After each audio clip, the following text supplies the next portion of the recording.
Hello everyone. Hope आप बहुत अच्छे होंगे। कॉस्ट अकाउंटिंग स्टैंडर्ड हमारे चल रहा था, पहली क्लास मैंने आपकी ली। पिछली क्लास के अंदर मैंने आपको ये सारी थियोरेटिकल पार्ट पढ़ाया था। अगर आपने देखा होगा तो हमने कॉस्ट अकाउंटिंग स्टैंडर्ड के बारे में सिग्निफिकेंस पढ़ा। उसके बाद हमने evolution of cost accounting standard कैसा आया कॉस्ट अकाउंट वो पढ़ा। उसके बाद हमने देखा mandatory cost audits rules companies act में कॉस्ट अकाउंटिंग में क्या है वो रूल्स देखे। एंड उसके बाद यहाँ पर कॉस्ट अकाउंटिंग स्टैंडर्ड फाइनली हमने ऑब्जेक्टिव फंक्शन समझा। बस अब हम यहाँ से स्टार्ट करेंगे कॉस्ट अकाउंटिंग स्टैंडर्ड। देखो वैसे तो कॉस्ट अकाउंटिंग स्टैंडर्ड जो है उसमें एक क्वेश्चन आएगा कॉस्ट अकाउंटिंग स्टैंडर्ड का फुल फ्लैज और कुछ एक दो एमसीक्यू आएंगे। तो मान लो ये 10 से 12 नंबर का ही चैप्टर है, 10 से 12 मार्क्स का ही ये चैप्टर आता है कॉस्ट अकाउंटिंग स्टैंडर्ड। और इसमें आपको लगभग 24 कॉस्ट अकाउंटिंग स्टैंडर्ड पढ़ने पड़ते हैं। अब 24 में से सबको सारे नहीं पढ़ने हैं। मैं आपको पहले 24 की क्लासेस के अंदर सारा कवर करा दूंगा, सबको एक एक बार समझा दूंगा। पर जो आपको याद करना है वो कुछ इंपॉर्टेंट दे दूंगा कि आप इन इंपॉर्टेंट कॉस्ट अकाउंटिंग स्टैंडर्ड को याद कर लो और इतने चले जाओ। फिर जो है अगर आ गया आपका किस्मत अच्छी रही तो उसी में से आ जाएगा। तो मैं आपको बस 4 से 5 कॉस्ट अकाउंटिंग स्टैंडर्ड बोलूंगा, ये याद करके जाओ 24 में से, है ना, उतने इनफ है। बस एक बार हम पहले पूरे 24 कॉस्ट अकाउंटिंग स्टैंडर्ड पढ़ लेते हैं। कोशिश करेंगे कि हम एक क्लास के अंदर कम से कम 4 कॉस्ट अकाउंटिंग स्टैंडर्ड खत्म करें, जिससे आने वाले 24 कॉस्ट अकाउंटिंग स्टैंडर्ड खत्म करने के लिए हमें 24 है ना, 6 चौक 24, 6 क्लास समथिंग लगेगी 24 कॉस्ट अकाउंटिंग स्टैंडर्ड खत्म करने। बिना किसी देरी के स्टार्ट करते हैं कॉस्ट अकाउंटिंग स्टैंडर्ड 1 से। 4 का टारगेट बनाएंगे एक क्लास के अंदर। मैंने सब कुछ इस बार मैंने थ्योरी कैसे बना रखी है, मैंने हर थ्योरी के नीचे सिंपल एक्सप्लेनेशन और उसका एक छोटा एग्जाम्पल डाला हुआ है। हर थ्योरी के नीचे एक सिंपल एक्सप्लेनेशन उसका एक छोटा एग्जाम्पल डाला हुआ है, जिससे कल को अगर आप क्लास देखने के बाद भूल जाओ तो आपको समझ में आ जाए कि क्या क्या रहा था। कॉस्ट अकाउंटिंग स्टैंडर्ड 1 का जो इंट्रोडक्शन है वो कहता है CAS 1 address the principle of cost classified to determine the cost of the product और सर्विस। मतलब इसका मतलब है कि cost accounting standard 1 different type के कॉस्ट को अलग अलग कैटेगरी में डिवाइड करता है, डिफरेंट टाइप की कॉस्ट को अलग अलग कैटेगरी में डिवाइड करता है ताकि कंपनी इजीली कैलकुलेट कर सके कि प्रोडक्ट या सर्विस बनाने में कितना खर्चा हुआ।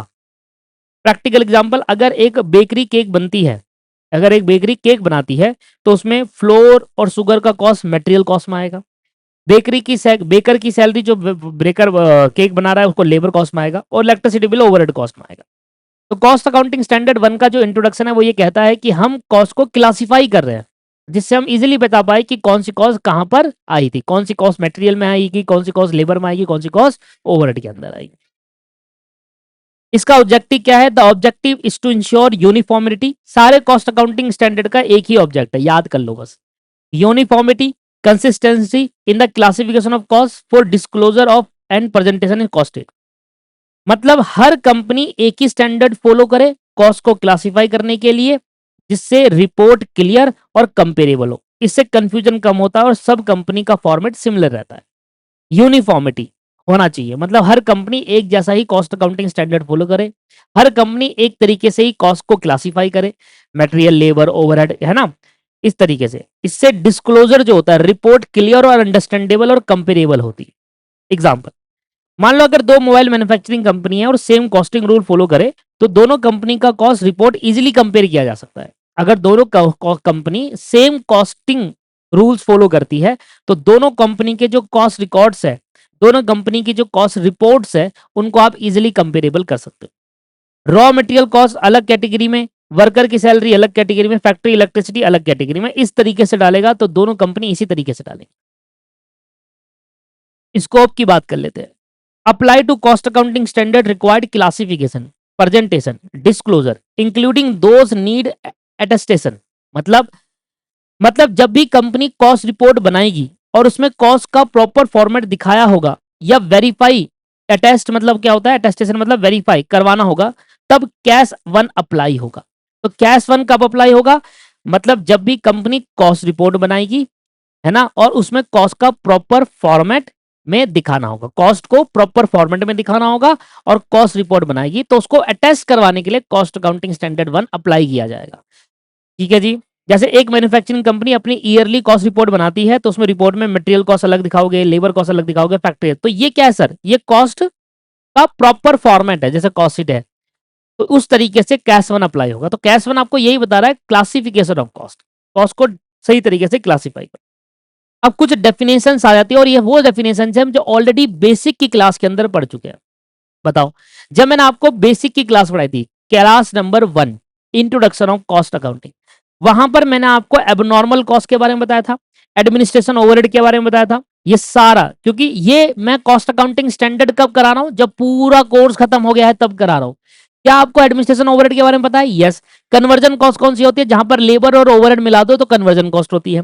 कॉस्ट सेंटर क्या होता है? ये भी सीखा था। कॉस्ट ऑब्जेक्ट क्या होता है? ये भी सीखा था। कॉस्ट ऑफ प्रोडक्शन ये भी सीखा था। ये जो डेफिनेशंस है, सिलेबस खत्म होने के बाद डेफिनेशंस जो है वो सारी हमें पता है।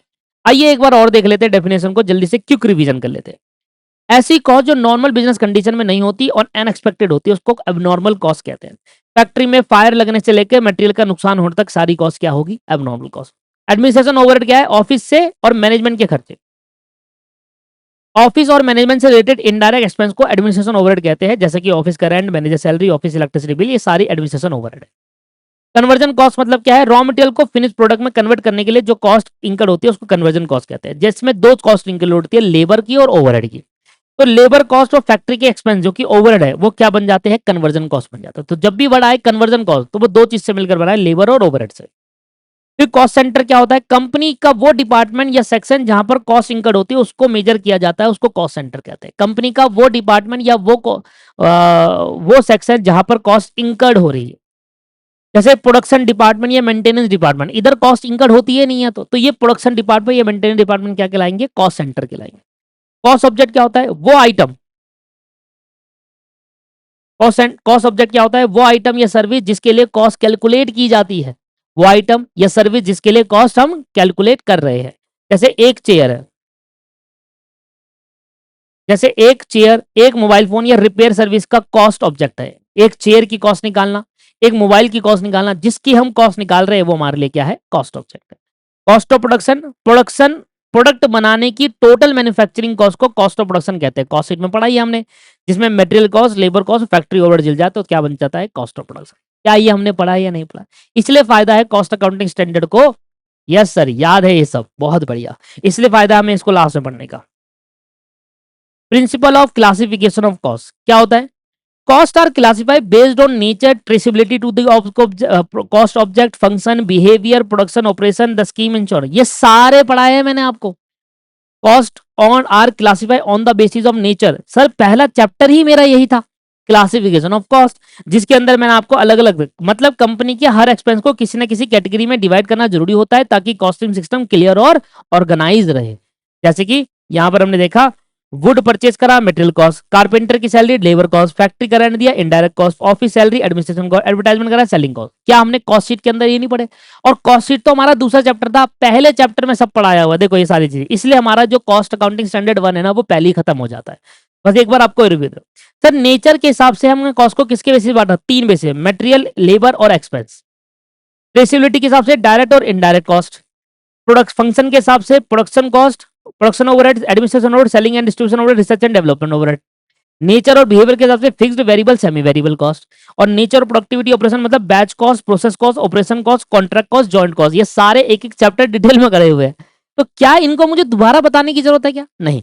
फिर भी मैंने यहाँ पर आपके लिए हिंदी वाले नोट्स डाल दिए, अगर आप पढ़ना चाहो तो इसको पढ़ सकते हो, बिहेवियर की वजह से ये सब चीजें पढ़ सकते हो। इनको दोबारा पढ़ने की जरूरत है ही नहीं सर, पूरा सिलेबस खत्म करके आ चुके हैं हम, हमें हर चीज मालूम है। इनडायरेक्ट कॉस्ट क्या होती है, डायरेक्ट कॉस्ट क्या होती है, मटेरियल, लेबर, ओवरहेड हमें पता है, हर एक चैप्टर पढ़ के आ चुके हैं इसका हम।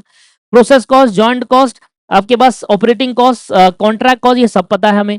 जो बैच कॉस्ट, ये सब पता है हमें।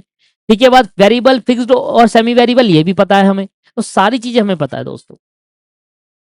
Presentation, cost item in a cost statement must be present based on the relevant classification consistently from the period to period. क्या मतलब हुआ?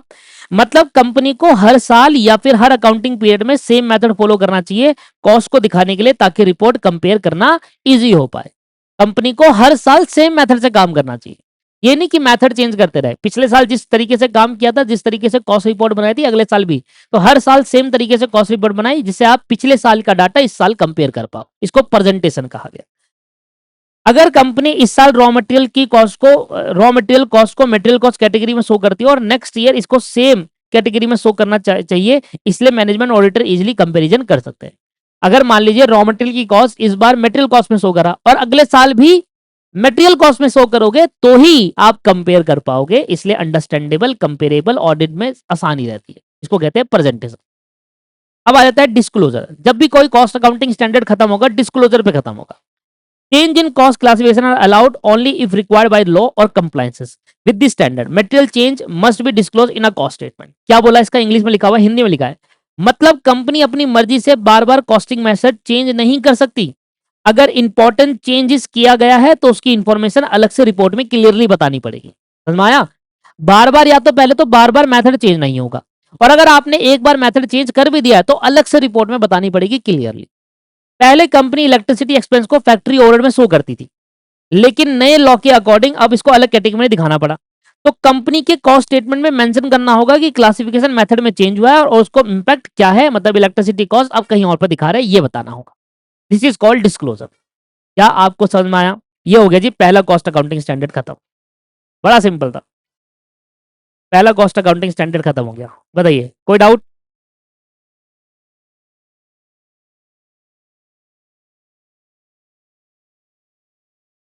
सर याद आपको वही कर रहे हैं जो मैं आपको इंपॉर्टेंट बताऊंगा, ठीक है? अभी सिर्फ पढ़ना है, लास्ट में मैं कुछ कॉस्ट अकाउंटिंग स्टैंडर्ड इंपॉर्टेंट बताऊंगा, सिर्फ आपको वो याद करने रहेंगे। ओके ठीक। अब आ जाइए कुछ नया कॉस्ट अकाउंटिंग स्टैंडर्ड, यहां थोड़ा समझने लायक, क्योंकि वो वाला जो पहला वाला था वो हम पूरे सिलेबस में पढ़ते हुए आ रहे हो। Cost accounting standard on capacity determination, CAS 2 कहता है ऑन कैपेसिटी डिटर्मिनेशन। मतलब this standard deal with the principal method of determination the capacity of a facility for producing goods and producing service by an entity. मतलब company कितना production या service provide करती है उसको major करने के लिए मेजर करने के रूल इस स्टैंडर्ड में दिए गए हैं। इस प्रोडक्ट की एक्चुअल कॉस्ट निकालने में हेल्प करती है। ये कैपेसिटी डिटर्मिनेशन हमें क्या करता है कि अगर कोई कंपनी गुड्स प्रोड्यूस कर रही है या सर्विस प्रोवाइड कर रही है तो उसको उसकी एक्चुअल कॉस्ट निकालने के लिए हमें इस कैश अकाउंटिंग स्टैंडर्ड 2 की जरूरत पड़ने वाली है।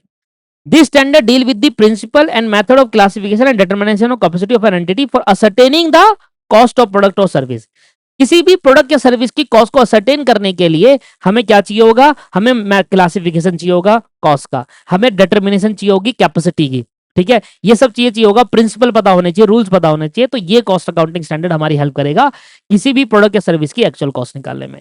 यही बात मैंने हिंदी में लिखी है, मतलब कंपनी कितना प्रोडक्शन या सर्विस प्रोवाइड करती है उसको मेजर करने के रूल इस स्टैंडर्ड में दिए गए हैं, प्रिंसिपल्स एंड रूल्स। इससे प्रोडक्ट की एक्चुअल कॉस्ट निकालने पे हेल्प मिलती है।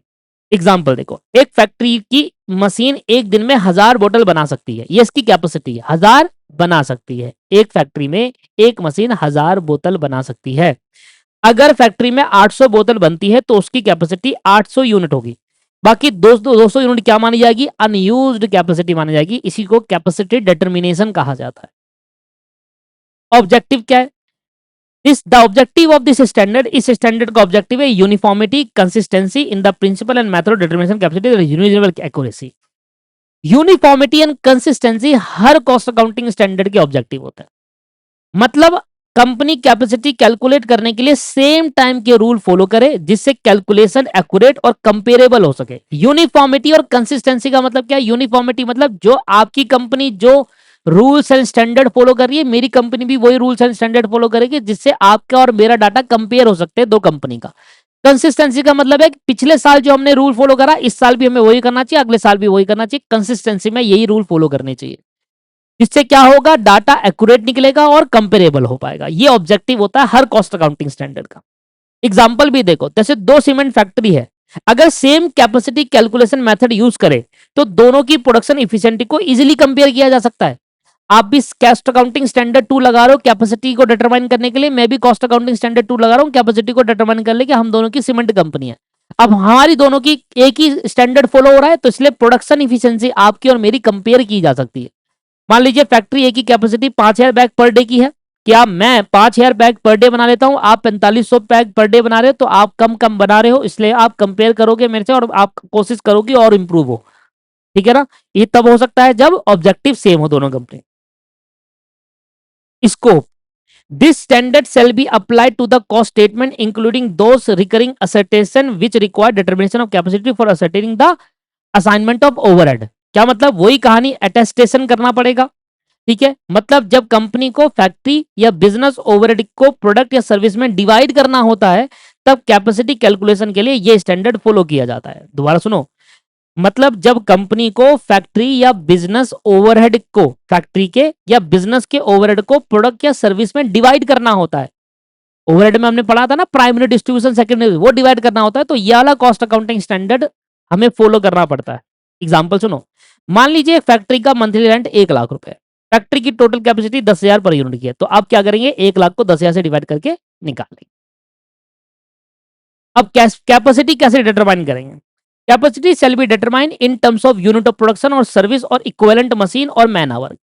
4 तरीकों से कैपेसिटी डिटरमाइन कर सकते हैं, यूनिट के बेसिस पर कैपेसिटी डिटरमाइन कर सकती है, सर्विस के बेसिस पर, इक्विवेलेंट मशीन के बेसिस पर या मैन आवर्स के बेसिस पर।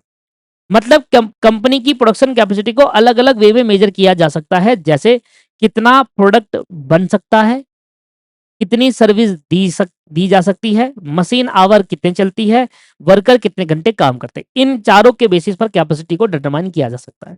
प्रैक्टिकल एग्जांपल देखो सर, एक फैक्ट्री एक दिन में 500 चेयर बनाती है, इसको बोलते हैं कैपेसिटी यूनिट में मेजर करी गई है। एक मशीन 12 घंटे डेली चलती है, इसको बोलते हैं capacity in machine our, capacity machine our के बेसिस पर डिटरमाइन हुई है। वर्कर टोटल 80 घंटे काम करते हैं, कैपेसिटी मैन आवर के बेसिस पर डिटरमाइन करी है। हमारी कैपेसिटी है कि एक दिन में 80 घंटे मैन आवर काम करेंगे। होता है ना, जब हमने क्वेश्चन करे होंगे तो कैपेसिटी आया होगा, यार इस कंपनी की कैपेसिटी तो 2,500 यूनिट बनाने की है, इस कंपनी की कैपेसिटी तो सर 500 आवर्स की है, ये है वो कैपेसिटी।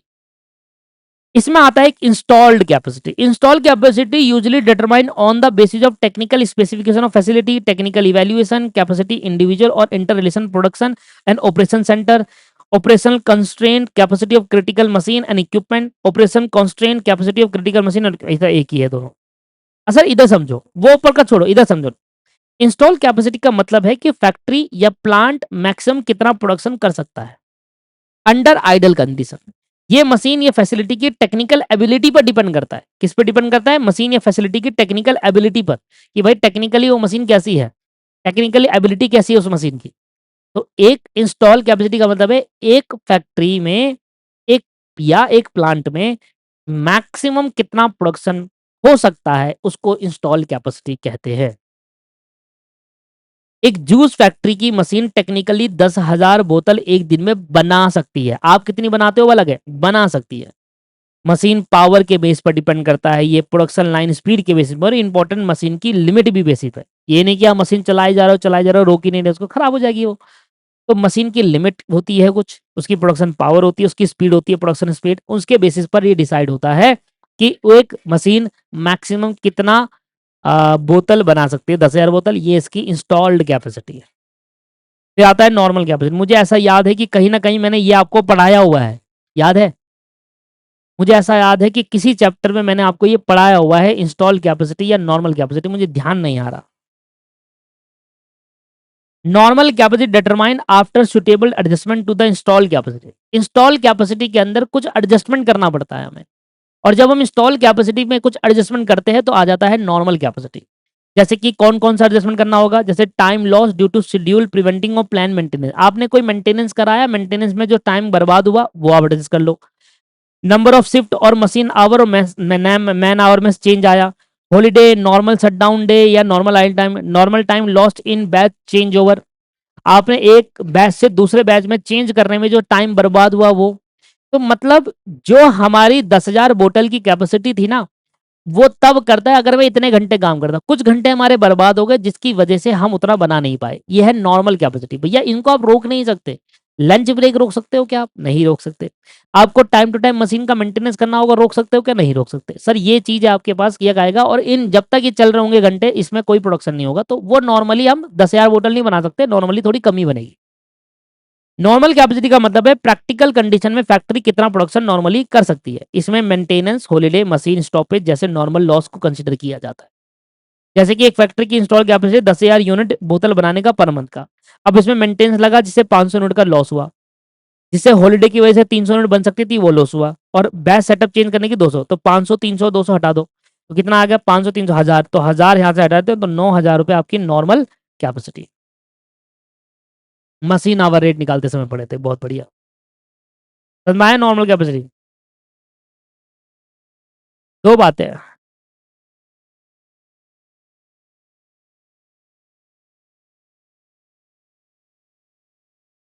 इंस्टॉल कैपेसिटी का मतलब है मैक्सिमम कितना प्रोडक्शन कर सकता है। नॉर्मल कैपेसिटी का मतलब है इंस्टॉल कैपेसिटी में से कुछ एडजस्टमेंट माइनस करना। अब वो एडजस्टमेंट क्या हो सकते हैं?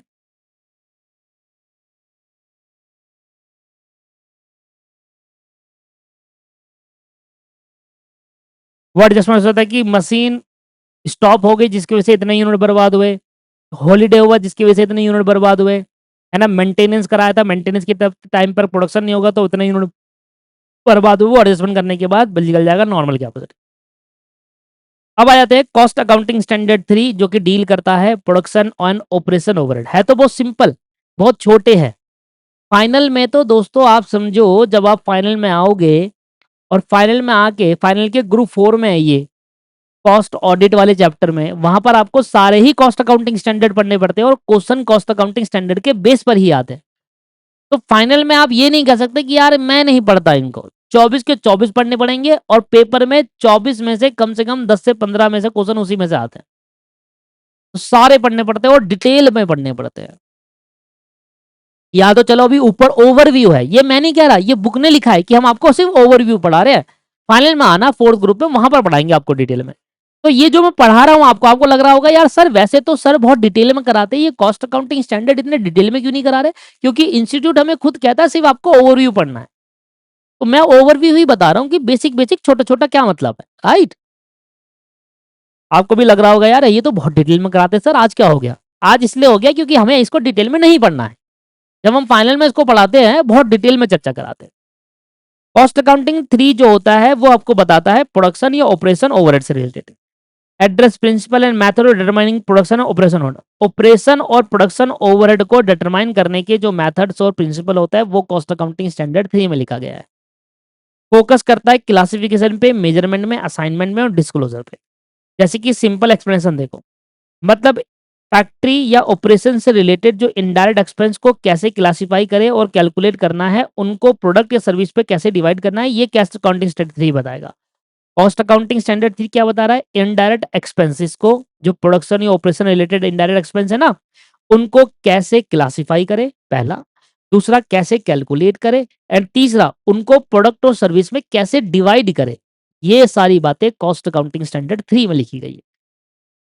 मान लीजिए फैक्ट्री में इनडायरेक्ट एक्सपेंस होते हैं जैसे इलेक्ट्रिसिटी बिल, मेंटेनेंस और सुपरवाइजर। अब इनको किस तरीके से कैलकुलेट किया जाएगा, क्लासिफाई किया जाएगा और कैसे प्रोडक्ट और सर्विस में डिवाइड किया जाएगा, ये कॉस्ट अकाउंटिंग स्टैंडर्ड 3 का मेन उद्देश्य है।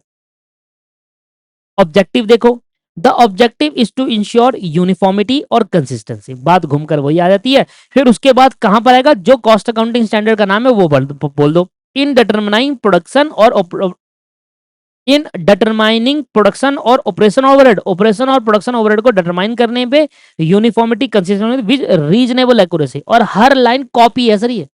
आप जरा सारे कॉस्ट अकाउंटिंग स्टैंडर्ड के ऑब्जेक्टिव वाली लाइन पढ़ना। आगे की लाइन वो होगी this objective ensure uniformity in consistency, और यहां से फिर जो कॉस्ट अकाउंटिंग स्टैंडर्ड का नाम है वो होगा, लास्ट में रीजनेबल एक्यूरेसी लिखा होगा। मतलब हर कंपनी का प्रोडक्शन ओवरहेड कैलकुलेट करने के लिए सेम रूल फॉलो होने चाहिए ताकि कॉस्टिंग एक्यूरेट और कंपेरेबल हो सके। पढ़ा था नहीं हमें? जैसे दो फैक्ट्री अगर same overhead calculation method use करती है तो उनके प्रोडक्शन कॉस्ट को इजीली कंपेयर किया जा सकता है। दो कंपनी, एक आपकी कंपनी मेरी कंपनी, आप जो ओवरहेड कैलकुलेट करने का मेथड यूज कर रहे हो वही मेथड मैं भी यूज कर रहा हूं, तो मेरे और आपको आपस में कंपेयर किया जा सकता है और एक्यूरेसी भी ज्यादा आएगी। ठीक है। Scope, apply to cost statement required classification, measurement, assignment, presentation and disclosure of production operation overhead including those needing attestation।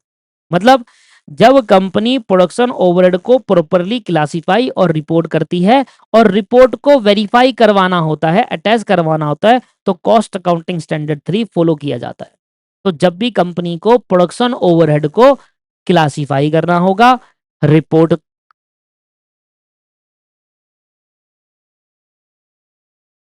Classify करना होगा, रिपोर्ट करना होगा और रिपोर्ट को वेरीफाई करना होगा। तो कॉस्ट अकाउंटिंग स्टैंडर्ड 3 यहाँ पर आएगा और वो ये सारी चीज करवाएगा। एक मैन्युफैक्चरिंग कंपनी अपनी कॉस्ट रिपोर्ट में इलेक्ट्रिसिटी, मशीन रिपेयर एक्सपेंस और प्रोडक्शन सुपरवाइजर सैलरी, इनको क्लासिफाई करती है, इनको रिपोर्ट तैयार करती है इनकी और उसको वेरीफाई करती है। ये कॉस्ट अकाउंटिंग स्टैंडर्ड 3 के स्कोप है।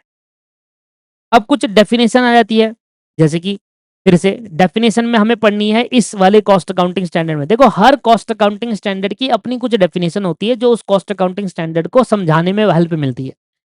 पहला एबनॉर्मल कॉस्ट, ऐसी कॉस्ट जो नॉर्मल बिजनेस एक्टिविटी में का पार्ट नहीं होती, जो एक अनसर्टेन और अनएक्सपेक्टेड होती है।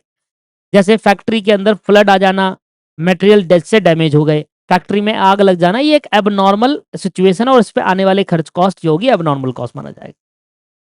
फिर आता है एब्जॉर्प्शन ऑफ प्रोडक्शन और ऑपरेशनल ओवरहेड। इसका मतलब प्रोडक्शन ओवरहेड को प्रोडक्ट या सर्विस की कॉस्ट में इंक्लूड करने के प्रोसेस को एब्जॉर्प्शन कहते हैं। ये हमने पढ़ा है ओवरहेड चैप्टर में। ऐसा एक रेट कैलकुलेट करते हैं जिससे हम अपने प्रोडक्शन के खर्चों को अपने कॉस्ट शीट के अंदर डाल सके, यूनिट के बेसिस पर रिकवरी कहते हैं। फैक्ट्री इलेक्ट्रिसिटी और मशीन मेंटेनेंस कॉस्ट को हर प्रोडक्ट में डिवाइड करना ही ओवरहेड एब्जॉर्प्शन कहलाता है। हमारे पास ओवरहेड चैप्टर में कुछ खर्चे थे, उस खर्चे को हमने क्या करा था, एक बेसिस लेकर बांटा था। तो भाई बस खर्चों को किसी बेसिस पर डिवाइड कर देना ही क्या होता है, ओवरहेड एब्जॉर्प्शन होता है। अब वो प्राइमरी डिस्ट्रीब्यूशन ओवरहेड हो सकता है, वो सेकेंडरी हो सकता है। एडमिनिस्ट्रेशन ओवरहेड आपको पता है, कॉस्ट सेंटर फी मैंने अभी आपको बताया, फिक्स कॉस्ट आपको पता ही है। ऐसी कॉस्ट जो प्रोडक्शन कम होने ज्यादा होने पे चेंज नहीं रहती, सेम रहती है। फिर आता है principle of measurement. Outline principle for determining production और ऑपरेशन ओवरहेड और covering procurement, imputed cost, abnormal cost, subsidy, fine, penalty, credit and recovery. मतलब प्रोडक्शन ओवरहेड को कैलकुलेट करते टाइम किन कॉस्ट को इंक्लूड या एक्सक्लूड करना है, उनका ट्रीटमेंट कैसे करना है, ये प्रिंसिपल एक्सप्लेन करते हैं। अब देखो ये क्या है, अगर हम फाइनल में पढ़ते हैं ना तो इन सब के बारे में पढ़ते हैं बहुत डिटेल में। यहाँ पर तो ओवरव्यू बोला है कि जब आप प्रोडक्शन ओवरहेड को कैलकुलेट करोगे तो उसमें क्या कॉस्ट इंक्लूड करनी है, क्या कॉस्ट एक्सक्लूड करनी है, इसका ट्रीटमेंट कैसा होगा, ये एक्सप्लेन करता है जी ये प्रिंसिपल ऑफ मेजरमेंट। जैसे फैक्ट्री के अंदर मेंटेनेंस एक्सपेंस इंक्लूड होगा, नॉर्मल फैक्ट्री इलेक्ट्रिसिटी इंक्लूड होगा, फायर से हुआ एबनॉर्मल लॉस इंक्लूड नहीं होगा क्योंकि नॉर्मल ओवरहेड नहीं है तो एक्सक्लूड होगा। गवर्नमेंट ने सब्सिडी दी तो कॉस्ट में एडजस्टमेंट होगा, सब्सिडी मिली हमें फायदा होगा, लेस कर देंगे। लेट टैक्स पेमेंट की पेनल्टी लग गई तो ओवरहेड कॉस्ट में इंक्लूड नहीं की जाएगी, यह खुद का आपका पर्सनल लॉस है कि आपने टैक्स की पेमेंट लेट करी है। फिर आ जाता है, तो समझ में आया प्रिंसिपल ऑफ मेजरमेंट क्या कहता है, जब आप प्रोडक्शन ओवरहेड निकालोगे तो कौन से खर्चे इंक्लूड होंगे, कौन से खर्चे एक्सक्लूड होंगे और कौन से खर्चों का क्या ट्रीटमेंट होगा, ये हमारे को प्रिंसिपल ऑफ मेजरमेंट सिखाता है। इसके बाद आता है असाइनमेंट। मतलब ओवरहेड कॉस्ट को प्रोडक्ट या डिपार्टमेंट में लॉजिकली और फेयर वे में डिवाइड करना चाहिए, इसी प्रोडक्ट डिपार्टमेंट को ज्यादा बेनिफिट मिले, इस जिस प्रोडक्ट का या डिपार्टमेंट को ज्यादा बेनिफिट मिले उस पर उतना ज्यादा ओवरहेड असाइन होगा। यही असाइनमेंट सिखाता है। और यही तो ओवरहेड में पढ़ा है हमने, जिसमें जितना जैसे एरिया हम कहते थे कि बिल्डिंग का रेंट एरिया स्क्वायर फीट में डालो, तो जिस बिल्डिंग में जितने डिपार्टमेंट होंगे उसमें जितना ज्यादा एरिया कवर करेगा उतना ज्यादा उसका बर्डन पड़ेगा, जिसको बेनिफिट ज्यादा मिलेगा उसकी कॉस्ट भी असाइन उतनी ही होगी। ये हम ऑलरेडी पढ़ चुके हैं। जैसे प्रोडक्ट है मशीन को 70 टाइम यूज करता है और प्रोडक्ट भी 30 टाइम यूज करता है, तो अब जो खर्च होंगे उसका बर्डन 70% इस पे जाएगा, 30% इस पे जाएगा, इसको असाइनमेंट कहते हैं। सब पढ़ा हुआ है। प्रेजेंटेशन, प्रोडक्शन और ऑपरेशन ओवरहेड प्रेजेंट को सेपरेट कॉस्ट हेड में प्रेजेंट किया जाता है। Detail presentation include material element wise behaviour wise detail any under observation overhead is reconcile. ये कह रहा है कि देखो मतलब प्रोडक्शन ओवरहेड को अलग कैटेगरी में क्लियरली दिखाया जाता है और उनकी डिटेल ब्रेकअप दी जाती है। जैसे कि जो प्रोडक्शन ओवरहेड है उसमें हमने कॉस्ट शीट में हमने पढ़ा था, जो प्रोडक्शन ओवरहेड था या फैक्ट्री ओवरहेड था उसके बारे में हमने सारे खर्चे ऐसे लिखे हुए थे डिटेल में। ये इसको कहा जाता है सर क्या, प्रेजेंटेशन। कि जब आप फैक्ट्री ओवरहेड लिखोगे टोटल मत लिख देना, पहले डिटेल में बताना कौन कौन सा फैक्ट्री ओवरहेड है, और अगर कोई अंडर या ओवर एब्जॉर्प्शन होगा फिर उसको रिकंसाइल भी कर देना।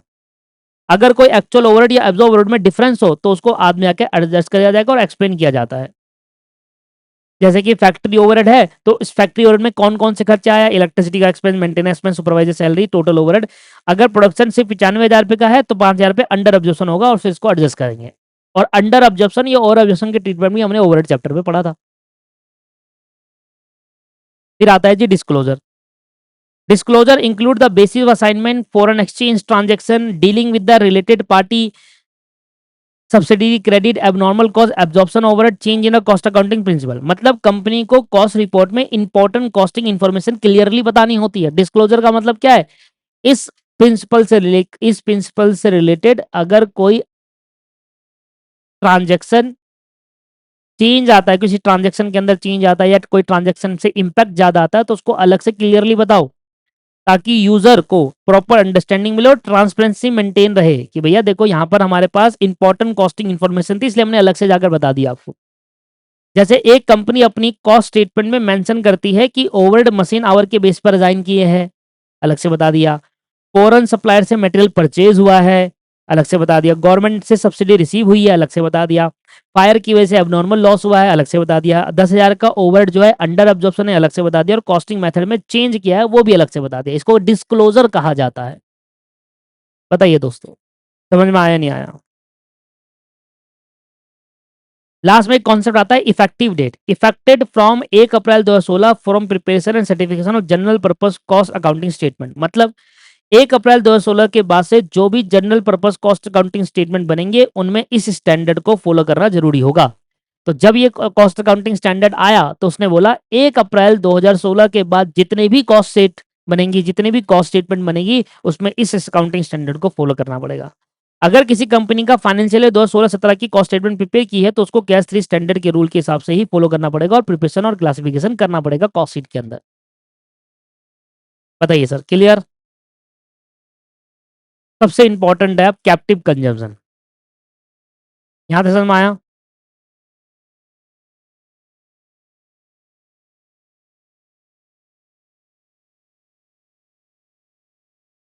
बोलते बोलते थकान हो गई।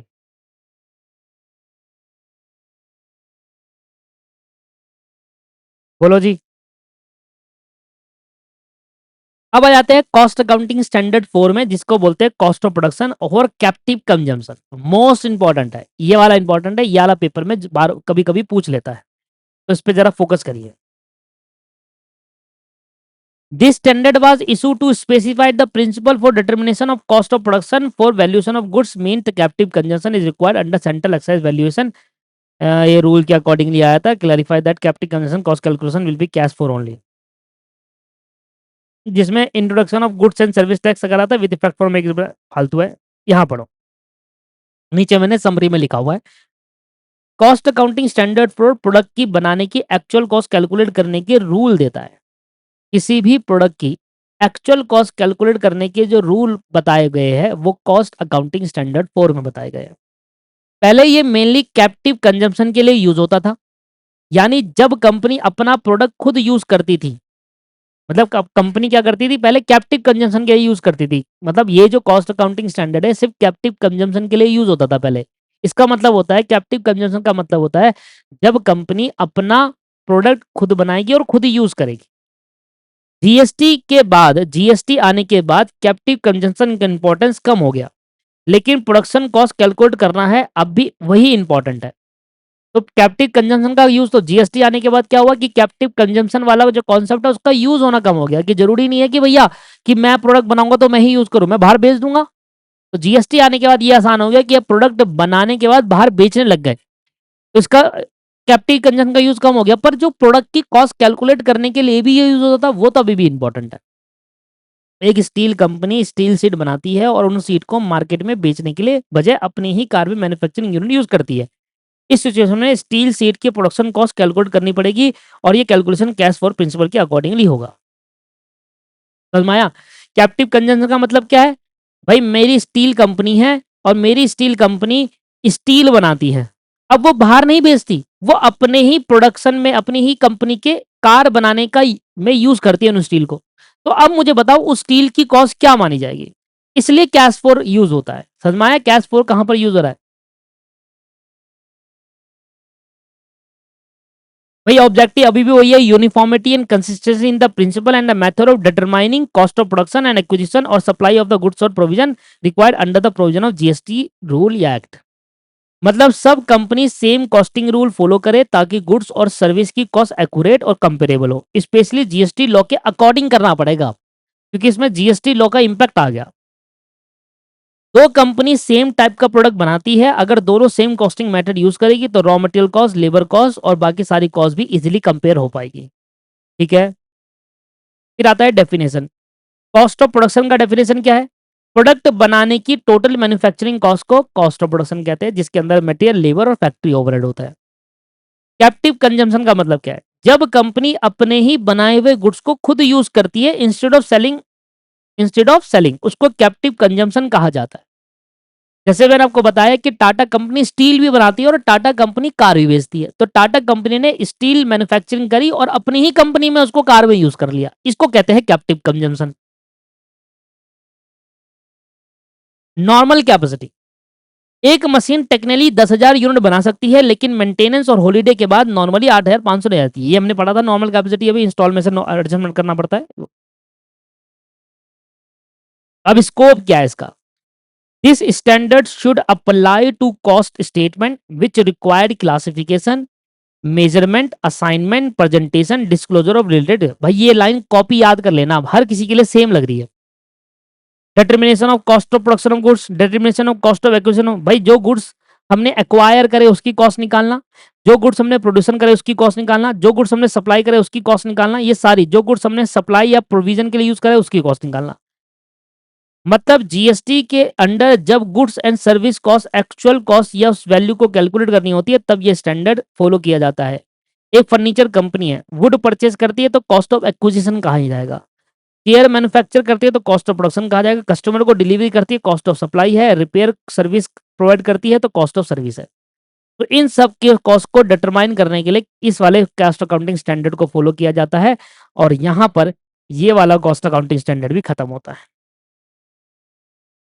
बताइए दोस्तों, समझ में आया नहीं आया? सर अगर मैं आपको पढ़ाता जाऊं तो आप बोर हो जाओगे, क्योंकि ये सारा थ्योरेटिकल पार्ट है। इसलिए थोड़ा थोड़ा पढ़कर हमने एक टारगेट बनाया था, याद करो कि हमने सिर्फ एक टारगेट बनाया हुआ है कि हम चार, एक क्लास में सिर्फ 4 ही करेंगे, ज्यादा नहीं करेंगे। अब वो आधे घंटे में हो जाए, वो 45 मिनट में हो जाए, वो अलग बात है। अब देखो 37 मिनट समथिंग लगा है और 4 हमारे कॉस्ट अकाउंटिंग स्टैंडर्ड खत्म। अगली क्लास आने से पहले एक बार आप इनको याद कर लेना। मैंने ये नोट्स आपके ऐप में, मतलब ऐप में कह रहा हूँ, गूगल ड्राइव लिंक में डाल दिया है, वो आपकी क्लास के साथ आपको मिल गया होगा। ठीक है,